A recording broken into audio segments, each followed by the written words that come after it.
Olá, eu sou a professora Ana Carolina e vou lecionar a disciplina de Arte para o segundo ano do Colégio Emaús. Lembre-se das nossas orientações de estar sempre num local bem tranquilo para fazer as videoaulas e que todas as atividades, exercícios, revisões devem ser utilizadas apenas com os recursos que aprendemos aqui nas nossas videoaulas, tudo bem? Então, daremos continuidade hoje à nossa disciplina de arte e faremos mais algumas páginas do nosso livro. Lembrem-se, então, de estar com o livro didático, o caderno e a bolsinha de lápis sempre por perto. Todos os textos vocês podem acompanhar pelo livro. Prestem bastante atenção na minha voz, né, para que vocês entendam direitinho todas as explicações. Façam todas as atividades do portfólio e enviem as fotos para a gente. E vamos seguindo, vamos lá? Primeiro, como sempre, faremos a nossa chamada. Alexandre Miranda, Breno Vitalino, Daniel Nisser, Davi Lobato, João Antônio, Maria Eduarda, Pedro Augusto,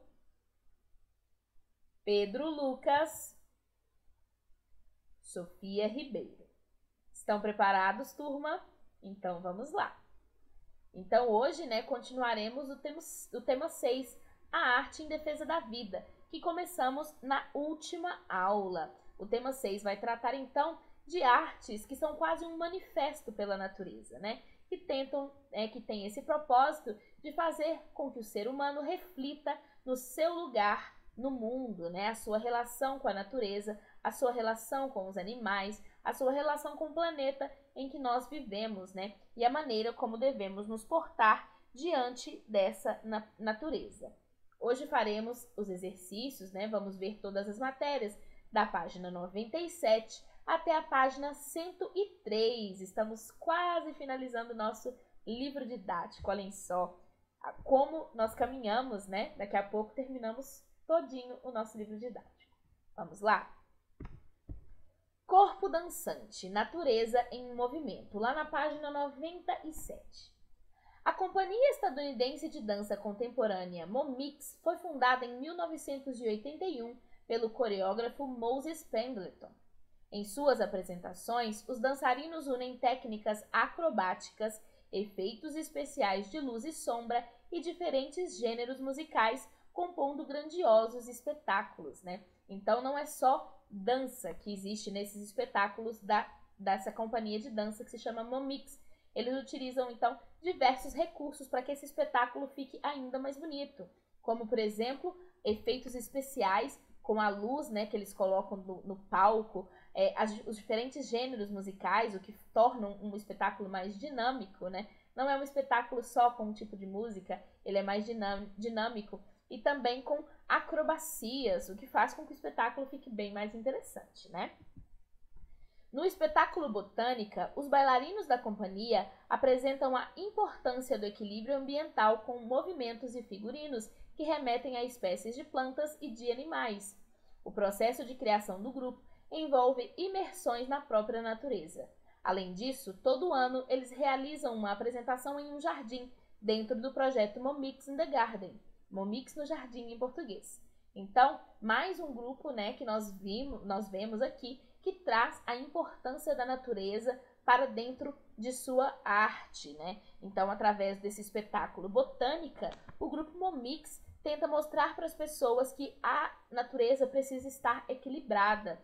Voltando aí, para o assunto que tínhamos falado sobre os animais em extinção, quando um animal entra em extinção, esse equilíbrio ele fica muito prejudicado, Vamos, por exemplo, dar um exemplo para vocês. O sapo. Obviamente, o sapo não está em extinção, mas eu acho que é um exemplo que faz com que vocês compreendam bem o que eu estou falando. Qual é o propósito do sapo na natureza? E vocês pensam, nenhum, professora. Na verdade, não é assim. O sapo, ele controla mosquitos e pequenos insetos, porque o propósito do sapo, a alimentação do sapo é justamente esses animais. Pequenos gafanhotos, grilos, moscas. O que aconteceria se os sapos não existissem mais na nossa natureza?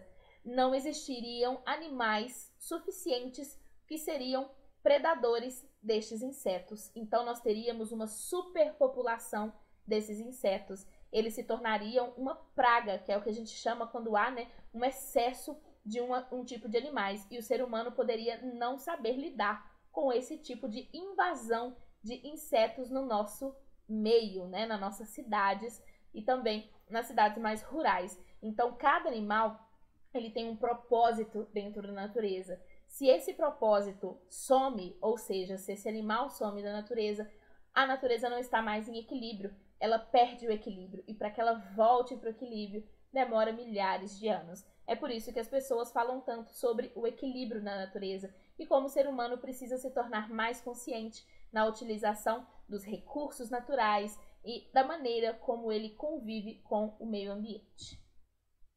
Agora vamos para o elemento artístico, falar da exoescultura.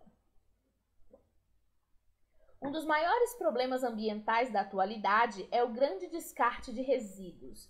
Isso inclui embalagens e outros tipos de material, que com o passar do tempo deixam de ser úteis e são jogados fora. Então, um dos grandes problemas ambientais da nossa sociedade é o acúmulo e a grande quantidade de lixo que os seres humanos produzem no seu dia a dia, né?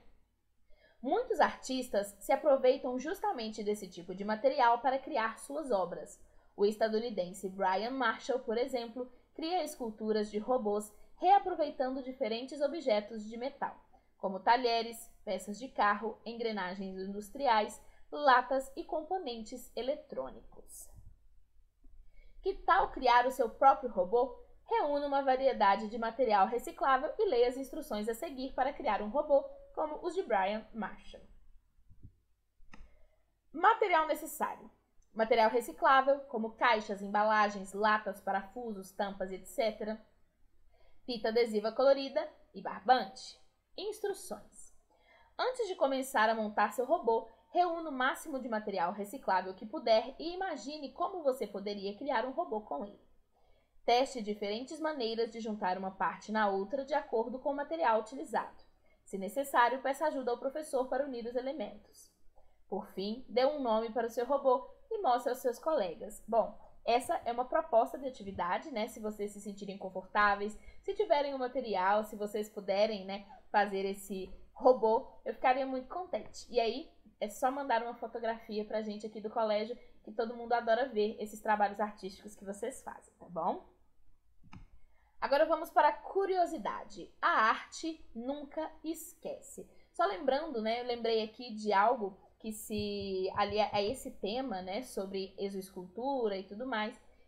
Hoje em dia as pessoas estão se tornando cada vez mais conscientes com o lixo que a gente produz, né? Então existem empresas, por exemplo, que utilizam ouro, que seria descartado, jogado fora, para criar joias novas, né? Ouro é utilizado em pequenas quantidades em vários locais. Uma empresa, por exemplo, que agora não me recordo o nome, é uma empresa americana, eles recolhem os computadores velhos que seriam descartados. E lembrando para vocês que materiais eletrônicos são muito difíceis de serem descartados, porque eles não somem da nossa natureza. Então é preciso ter um cuidado muito grande para descartar esses eletrônicos.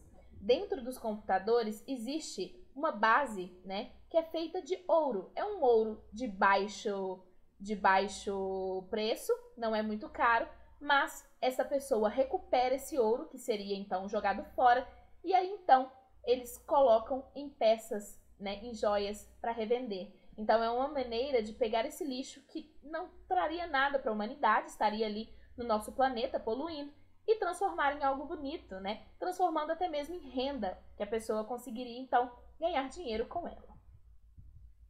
Curiosidade, a arte nunca esquece. A arte é fundamental para a vida humana. Por meio da arte, podemos expressar tudo o que acontece de bom ou ruim ao nosso redor, deixando assim a nossa marca. Em 2015, uma barragem se rompeu e uma enxurrada de água e lama tóxica inundou a cidade de Mariana, Minas Gerais, chegando ao mar do Espírito Santo. Depois do rompimento dessa barragem, meninos, tivemos outras, né? Mas quando esse livro foi feito, só havia rompido essa barragem. Depois nós tivemos outra barragem rompida, que foi ainda pior, né? Mas por enquanto vamos falar da cidade de Mariana, aqui em Minas Gerais, pertinho da gente. Esse desastre soterrou comunidades inteiras da cidade e afetou a vida animal e vegetal do local. Além de ter ocasionado mortes, foi um dos maiores desastres ambientais do Brasil.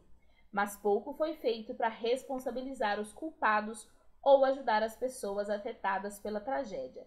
No caso, né, de Mariana, nós tivemos perda vegetal, animal, toda a área foi muito atingida, principalmente porque chegou nas águas dos rios e dos mares. A segunda represa que se rompeu, né, que foi em Brumadinho, nós tivemos perdas de vidas humanas, né, e foi a mesma empresa. E até hoje, os culpados precisam ainda ser responsabilizados por essas duas tragédias ambientais. Em um projeto da agência Almap para a Escola Pan-Americana de Arte, o artista Marcelo Tolentino recolheu lama no local da tragédia e pintou retratos das vítimas, comunicando ao mundo o ocorrido. Esse trabalho foi filmado e se transformou em uma campanha de conscientização chamada A Arte Nunca Esquece. Porque, na verdade, meninos, umas coisas que a gente precisa conversar aqui, a arte, ela sempre teve esse propósito, né? O propósito de contestar as coisas, de protestar contra injustiças e tudo mais. Então, nesse caso, ela serviu para isso, né? Mostrar que essas pessoas não seriam esquecidas, que essa tragédia não seria esquecida. Então, a arte, nesse momento, teve esse propósito. Então, a arte nunca esquece. Em cena, performance. O desastre de Mariana sensibilizou o país inteiro e muitos artistas criaram obras em diversas linguagens para que o acontecimento não fosse esquecido. Ele foi tema de desfile de escola de samba, desfile de moda, letra de música, fotografia, escultura, maquetes e pinturas. Ou seja, nesse momento, né, de um desastre que atingiu toda uma cidade, vários segmentos artísticos se mobilizaram para poder chamar atenção para esse local, para poder conseguir que as pessoas virassem os olhos para esse local, que pudessem então exibir uma frente de pessoas cobrando por justiça, cobrando por reparações, né? Então a arte também tem esse propósito de protesto, de ir para a rua e mostrar para as pessoas algumas coisas que precisam ser mostradas, né? A performance também foi utilizada nos protestos que cobraram medidas em relação ao desastre. Veja nessa página imagens de duas performances sobre o ocorrido. Em uma delas, ativistas simularam um mar de lama, utilizando um tecido marrom, que é esta fotografia, né? As pessoas utilizaram esse tecido marrom e colocaram como se fosse um mar de lama, simbolizando aí o que aconteceu com a cidade de Mariana. E na outra, a atriz Marília Gabriela faz uma intervenção artística em um desfile de moda do estilista Ronaldo Fraga. Então, até mesmo em desfiles de moda, esse tema foi abordado na intenção de chamar a atenção do grande público para o que estava acontecendo naquele local. E agora vamos para a linha do tempo falar do divisor lá na página 103. O grupo alemão Fluxus, que surgiu na década de 60 e marcou época com suas intervenções em vários países da Europa, foi um dos pioneiros na criação de performances. Seus integrantes faziam oposição a grandes galerias de arte, ao individualismo e aos valores burgueses. Observem aqui o que eu disse, né? A arte tendo esse poder de contestar, de protestar, de pedir algo em prol da população, pedir por justiça em casos de injustiça, pedir por reparação e tudo mais. No Brasil, uma das primeiras artistas a desenvolver essa forma de arte foi a carioca Lígia Peipe. Ela criou uma performance que inspirou a ação dos ativistas mostrada na página anterior. A performance Divisor consistia em um enorme tecido com aberturas para os participantes colocarem a cabeça. Qualquer pessoa, mesmo não sendo artista, podia participar dessa performance. O Divisor foi apresentado pela primeira vez em 1968 e desde então a obra é levada a diferentes contextos e lugares. E agora nós vamos falar sobre a nossa atividade, né? Que se chama campanha. Imagine que você foi convidado a criar uma campanha de conscientização em defesa da natureza e que pudesse utilizar a arte como meio de se comunicar com as pessoas. Como seria essa campanha? Use o espaço ao lado para planejar o projeto visual da sua campanha, escrevendo uma lista do material necessário ou esboçando as etapas do trabalho. Antes de tudo, defina que questão ambiental gostaria de abordar: queimadas, desmatamento, poluição do ar ou da água, extinção de animais, etc. Pense nas diferentes linguagens da arte que vão compor o seu trabalho. Será uma canção, uma peça de teatro ou uma dança? Sua campanha também pode ser feita por meio de uma mistura dessas e de outras linguagens. Quando o trabalho estiver finalizado, tirem uma foto e mandem aqui pra gente. Vocês podem criar essa campanha da maneira que vocês quiserem. Vocês podem, por exemplo, criar um cartaz, né? Criar um panfleto para entregar nas ruas, né? Supostamente, já que é só um projeto, né? Para entregar nas ruas, para conscientizar a população. Vocês podem fazer uma música, vocês podem fazer um desenho, a maneira que vocês acharem melhor, escolhendo aí alguns desses temas ambientais, né? Queimadas, desmatamento, poluição do ar e da água, extinção dos animais. Como foi pertinho da gente, vocês podem falar também sobre as barragens que se romperam em Mariana e Brumadinho. Peçam ajuda do pai, mãe ou responsável de vocês, quem ajuda vocês a fazer os exercícios. Escolham um tema bem legal e façam uma campanha bem legal. E depois mande pra gente, tá bom? Bom, nossa aula se finaliza por aqui. Façam uma linda campanha para salvar o meio ambiente e lembrem-se, juntos no caminho certo.